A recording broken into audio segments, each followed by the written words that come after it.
Hey there, my name is Brett. I'm a media teacher, and here's something I taught this week. So I'm secretly a little bit stoked about this one. I think as a teacher, I'm always trying to get better at checking that students understand and are learning the things that I teach them. And of course, that's something that you do through formative assessment tasks, through assessment tasks. But even before that, you want to make sure that students are getting particular ideas and concepts. One of the things that I've been teaching at the moment is the idea of story structure or narrative conventions. Just for reference, this is something I'm doing in Unit 1, where we have to teach students about media codes and media conventions.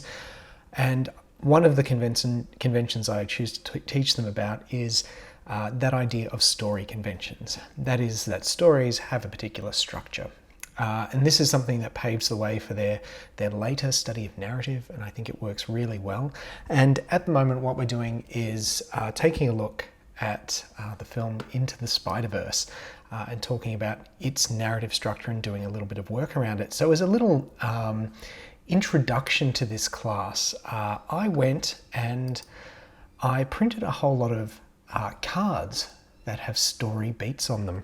And this is the bit that worked really well. They came into class, I gave them a card, I said, keep this secret, don't show it to anybody, particularly the person sitting next to you. And to start off the class, I got them to tape that story beat to the back of their partner, and we went outside. I had written in chalk on the pavement, a B for beginning, an E for end, and they had to go around and they had to try and work out which story beat they had. So they might ask a question like, am I towards the beginning of the narrative? And the person answering could only say yes or no, at which point they might say yes, and the person might ask, do I have something to do with setting up character? And they would, they tried to work out what they had and then arrange themselves in order. It's something that took maybe about 10 minutes of class time, but it was a really nice way to kind of just reiterate the learning that we'd done in previous classes.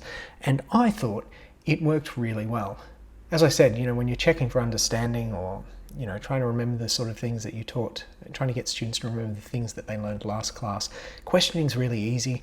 Questioning takes not a lot of time, not a lot of effort, but I really liked this task and it did work really well. So my question for you is, what clever things are you doing to check that your students know what they're learning and can remember it?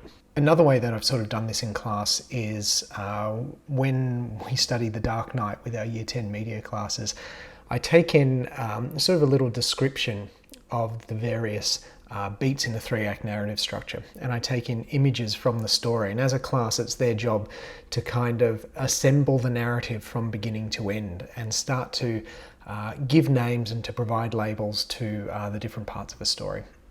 So this activity worked really well for me. Feel free to try it out. Let me know how it goes.